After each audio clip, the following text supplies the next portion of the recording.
Good evening, good evening. It is the 21st day of December of the year 2017. One more show to go. One more show. You're watching the Shy Peace Show, brought to you by the Peaceful World Movement. Peaceful World Movement is a nonprofit organization here in Chicago, Illinois. You can find us at www.shypeace.net, 716-603-0992. You can send an email to Peter or info@peacefulworldmovement.org. It is indeed a pleasure to be here. It's that we are live, and I have a colleague, Chris Hubbard, Dr. Chris Hubbard, with us here today. Man, thank you so much for joining us. Thank you. It's a pleasure. You know, I feel like I'm turning the wheel a little bit because you invited me to TEDx.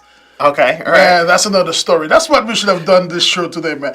Should I tell you guys what this brother did, man, to prepare me for TEDx? I tell you the grind. I felt like I was in boot camp again, right? Maybe we'll talk a little bit about TEDx, but let me show you at North Park University, where both Chris and I are professors. Look at this, man. Is this guy a model or what? Is this guy a model? I predict that in 2021, he's going to get the Best Dressed Professor of the Year award. Well, Dr. Hubbard, thanks again for being here. Yes. Can you just tell our audience who you are and what you do? Yeah, it's a pleasure to be here. Thank you so much. As Peter said, my name is Christopher Hubbard. I am born and raised in Detroit, Michigan, and have been living in Chicago for the last 10 plus years. And I'm a professor at North Park University in the School of Business and Nonprofit Management. And so it's a pleasure to be here, and I'm looking forward to chatting more about what it looks like in the business environment to think about matters of peace, specifically in Chicago and abroad. I have to ask you this question. Yes. Do you get calls from family members in Detroit that are scared for you in Chicago? Yes, I do. No way. Detroit? I do. People in Detroit are scared for this brother in Chicago? And Why? in Atlanta as well. Atlanta? Yes. Just to say, hey, be careful or look out or watch out or be safe and sort of those sentiments. You're big bad Chicago. Yes. Oh, man. Well, here on the Shy Peace Show, we are countering those images. Yeah. One of the things that I'm developing in sociology is what I call social promise. We know a lot about social problems. We know about black-on-black violence. We know very little about black-on-black peace. We know a lot about racism and bigotry, but we know very little about tolerance. Mm-hmm. So one of the things that we're doing through one of the distinctives through the North Park University and through Shy Peace is to develop what I call social promise. Let us study and understand how people win rather than how people lose. Mm-hmm. Chicago is a city of many greats. Of course, crime is one of the great things that's there, but there's so much more in Chicago than just the violence. You see the word Shy Peace, we probably remember Chirac. Yeah. Actually, Shy Peace was off before I knew of Chirac, okay. All right, the movie. But the purpose of the Shy Peace show is to understand how it is that we create a more peaceful Chicago. So this show really hosts various guests who somehow or the other contribute to a more peaceful Chicago. And of course, we know if it doesn't make dollars, it doesn't make sense. One of the things that I said, and through the TEDx talk, I spoke about making peace profitable. And if you went to YouTube and you put in Dr. Saint-Jean making peace profitable, or you put in Dirk and Bo making peace profitable, you will find that showing up here on YouTube. So when we talk about business, and we talk about the business of peace, and when we talk about making peace profitable, we're not just talking about money.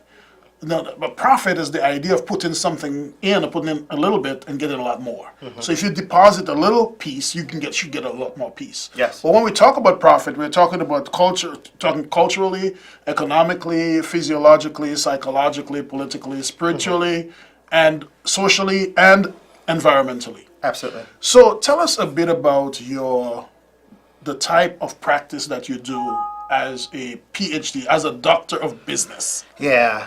So part of my academic background is in business and in theology. So I did the dual master's program in North Park. So I did the MBA and the MA. So part of my academic training on a graduate level was this conversation about how to make sense of business in light of theology, more specifically ethics. Mm-hmm. And so usually the sort of refrain is, how do you make sense of business against the backdrop of folks being completely concerned about only profit. What I found and what I've been committed to since graduation is trying to reconcile the two.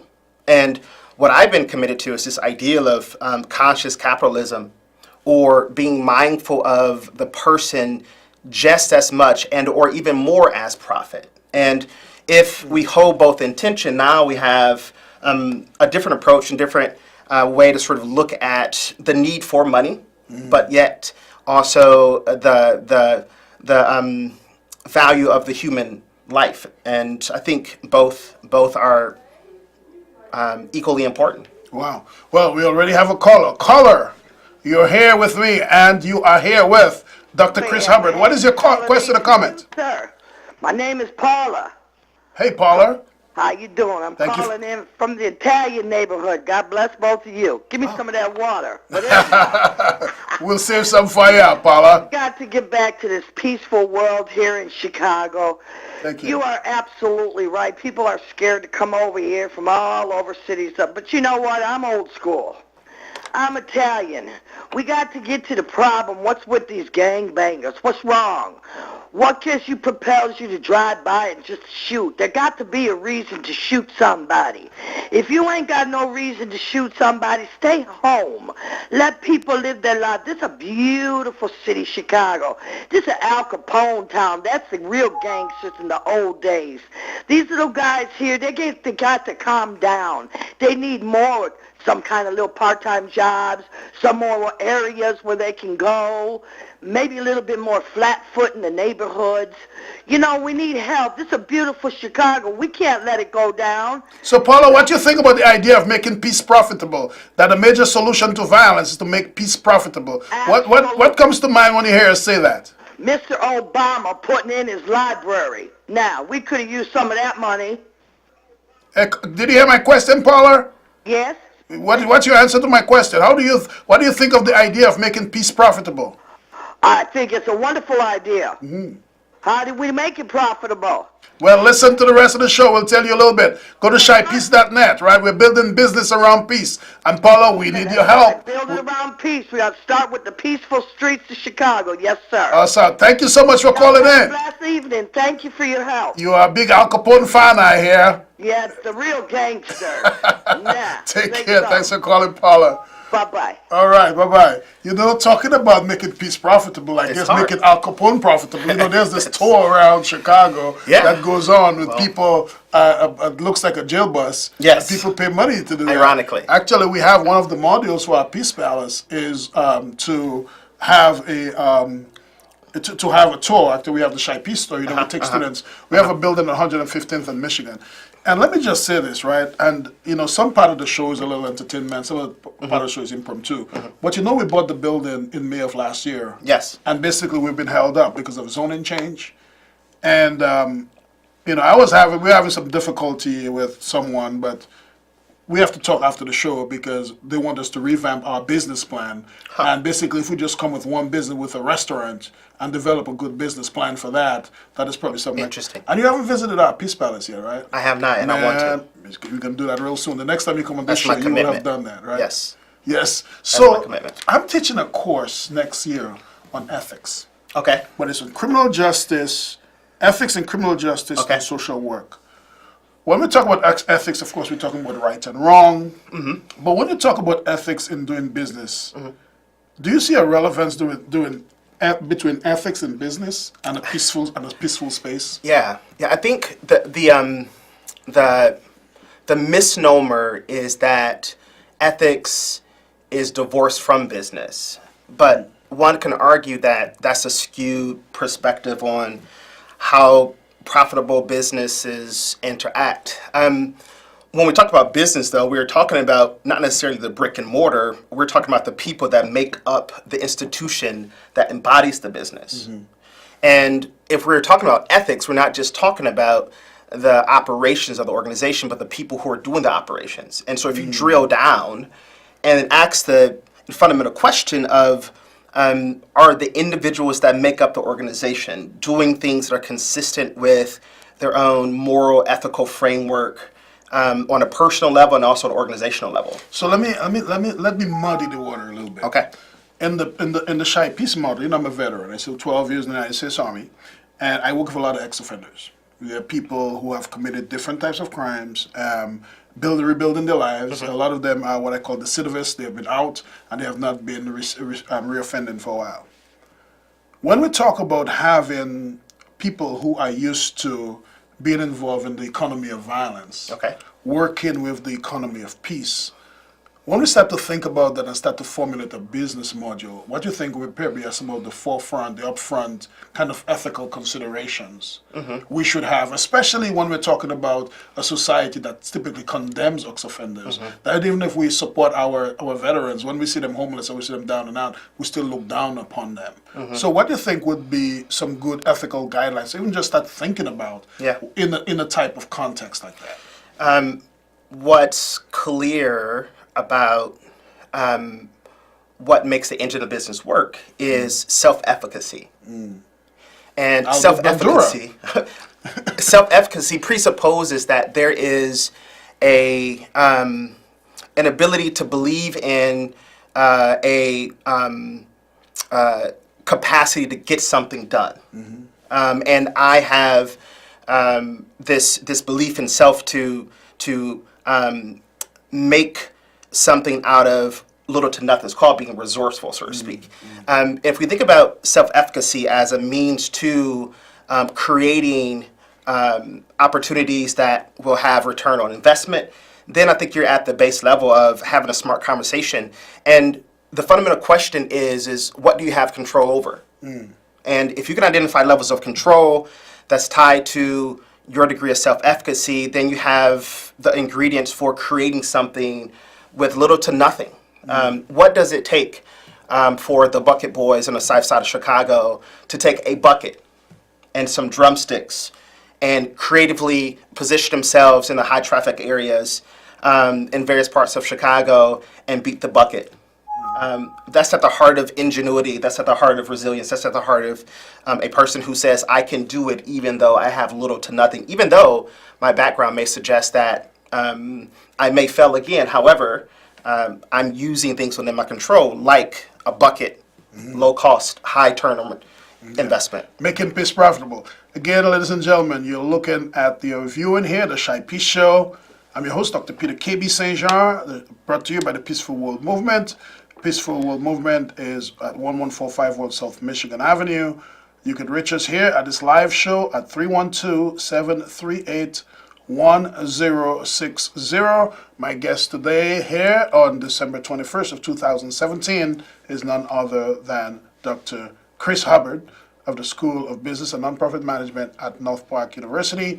We are talking about the connection between creating a more peaceful world and business. Yes. And the segue that we are, the intersection that we have between our works is the idea that we believe through the Peaceful World Movement and the ideas of peaceology. And peaceology is the scientific study and application of peace and peacefulness within multiple contexts with the belief that a major solution to violence is to make peace profitable. So Dr. Hubbard just spoke about self-efficacy. Albert Bandura developed the theory of self-efficacy. And in self-efficacy, there are two components to it: efficacy expectations and outcome expectations, right? The idea is, if I want to achieve something, do I know what it takes? Do I know what to expect in order to get an outcome of success? And the efficacy expectation is, can I do what it takes in order to get that outcome? And he's saying these are very important components to consider even when we talk about ethical practices. Now, what motivated you to be involved in that angle of work? How did you find your way? This brother from Detroit, the safe town of Detroit. That sort of stumbled into business, as it were.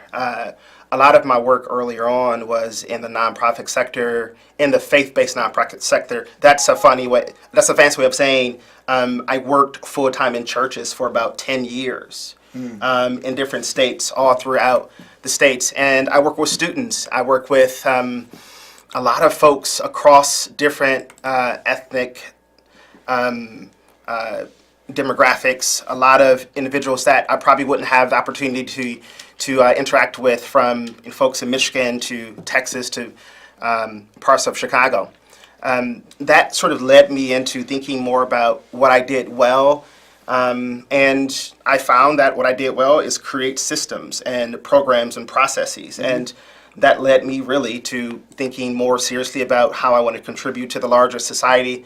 I had the privilege of taking a class on team leadership with Dr. Catherine Marsh, who later became my mentor. And she really is the sole person that took me under her wings and sort of showed me what it looked like to be a scholar practitioner, to be just as concerned about academic rigor as I was practical application. And that was a segue into thinking more critically about how to make sense of my skill set. And so today I not only teach, but I also do a lot of consulting work with organizations and companies and individuals that want to make sense of return on investment. How do you leverage what you have to have some sort of return on that in a way that gives you some semblance of career success? So let me remind you that you're watching the Peaceful World Movement show. I'm your host, Dr. Peter K.B. St. Jean. You can reach the Peaceful World Movement at going to www.shypeace.net, and you will be able to call in at 312-738-1060. Today we are here with Dr. Hubbard discussing the issue of business. Dr. Hubbard, there is a recent statistics that was put out by the Chicago Crime Lab, and one of the things that there was indicated was this high increase in violence that happened in Chicago in 2016 was something that had the nation in concern. But do you know that Chicago is actually not, even if Chicago was the one U.S. city that had the most number of homicides, it does not have the highest crime rate. And actually, tell your folks in Detroit that Detroit actually has a higher crime rate than Chicago. I can't get over this, right? I'm defending Chicago. You know, I sound like someone from Buffalo, New York. You know, when you meet someone from Buffalo, New York, I mean, they are so loyal to Buffalo, right? I probably have some fans watching us here in Buffalo. And maybe people from Puerto Rico are that way, and people from Dominica, right? People always defending the turf. But on a very serious note, we really are concerned about this issue of violence in Chicago. And we, even if violence and murders have dropped over the last 20 years, about 50%, we still saw this 58% increase in homicides in 2016 compared to the year before. And it's like a 71% increase from 10 years before that. And we believe that building this distinctive of peaceology at North Park and building this distinctive of Better News Research, we will be able to educate people better about how we succeed. And one of the things that we have a lot of problems with in our community is really about how do we develop sustainable models of business that are not exploitive of the people who already are suffering. And I think I really look forward to the collaborations that we will have in that regard, and the possibility of making people realize that there can be, when we say economic, there can be a profitable avenue for peace, but again, it's not just talking about money, but it's talking about humankind and the like. And I think that's the key. If we broaden the topic of profit to take into account relationships, to take into account things like a level of personal satisfaction. If we broaden the topic of profit to take into account those sort of factors, then I think the possibility for being more concerned about how to perpetuate peace will take hold. Because right now, that's a good question. How do you make peace profitable? But if you're only thinking primarily about cash, then the response to that question will be a bit narrow. But if you start thinking about how do I have a return on my investment through the lens of social capital, then we're seeing the value that we have in people. Yes. And this is a nod to my experiences growing up in Detroit, Michigan, I knew about a lot of the business things that I learned, the business concepts from growing up on the streets of Detroit. I saw and heard it. There were marketing products and services as a child, and I saw this sort of gang and drug thing sort of unfold around me, and at the heart of it, it was a business. And I saw it taking place as a business. And so when I heard later on things about low overhead and being mindful of relationships and trust, all those things are integral to any system, irrespective of if it's in a building or on a street corner. And I think that there's a lot of value to draw from individuals that find themselves in situations that are unfortunate. But there is value on those streets. There's value to glean from, without a doubt. And you remember at the end of my TEDx talk, you saw absolutely. Bo and Dirk talking about moving from the economy of violence. Absolutely. What I tell the brothers, man, is that, in science we have form and content. The shape of something is what it's shaped like. What's on the inside can be different. So I said to them, I don't want you to change the form of your business. The idea that there's somebody on the top who has some bulk, and you can break it down, and a lot of people can eat. And that's multi-tier marketing. Yes. Right? Yes. I do not want you to change the structure that there's somebody that is respected so much that other people will do things because that person said, here's the order. What I want you to do is change the content of that. That's the content. You don't have to sell the drugs, the same content. you don't have to sell violence, but you can have that pyramid type of effect. Can you imagine we're already running out of time? I wish I was able to stay with this brother here and talk for a little bit and discuss some more intellectual things and some common business street things.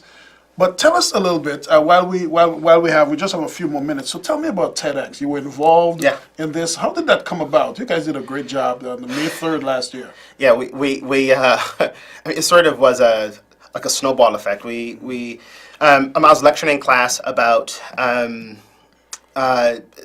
leveraging the power of people and what it meant to use what we call the invisible network to sort of make something out of nothing. Because at that point, we just had an idea, and we start linking people from students to staff to faculty members and folks inside of the community, outside in the community, and start having a conversation about what it means to bring a TEDx to North Park. And there was a lot of internal energy around this idea, but we still needed money. And so we had to think about creative ways to pay the videographer, to pay for all of the different expenses. But the short and fast of it is that it happened, and you were part of it, and it was a great experience. You think you guys going to do it again, I think? Well, we'll see. That remains to be seen. However, it may or may not be April 11th of 2018, so it may or may not be that. So you may see something soon. That would be very soon, yes. That would take a lot, because you guys started advertising and working so early. No, we didn't. Oh, it just looked like it did. No. Well, ladies and gentlemen, we want to thank you already in advance for watching the Side Piece Show. You still have a time for like a 12-second call at 312-738-1060. Yeah. No? Well, the time is over. We are almost here. We have our guest, Dr. Christopher Hubbard from the School of Business and Nonprofit Management at North Park University. We have one more show for the year. We have Master Kickman. I've never met Master Kickman. So you'll be meeting him a few minutes after I met him. You can look him up. He's actually an Olympian. He's a 23-year-old African-American guy that is a Taekwondo Olympian. Really? Yeah, I think he's a bronze medal on adult level, and he's won gold in Junior Olympics and so on. So we're going to have him here. And it's going to be his birthday as well. The brother decided to be here with me on his birthday. Right, he deserves kudos for this. So we have a few seconds here. What do you have to say? Last words to our viewers. Well, first I would like to say thank you for the work that you're doing. It's pioneering work, and I think what you're asking to the community is something that requires our full attention, and I think energy follows attention. And I learned that from you. Energy does follow attention, and I learned that from the metaphysics guys. Yeah. And if in fact that premise is true, then this show is important because we're shifting our attention from violence and focusing squarely on what it means to live and embody and to advance peace. And I think that premise in of itself is profound, and we thank you for your contribution. Well said, and we have come to the end of the road. Thank you for watching. I'm your host, Dr. Peter KB St. Jean. See you next week with Master Kickman.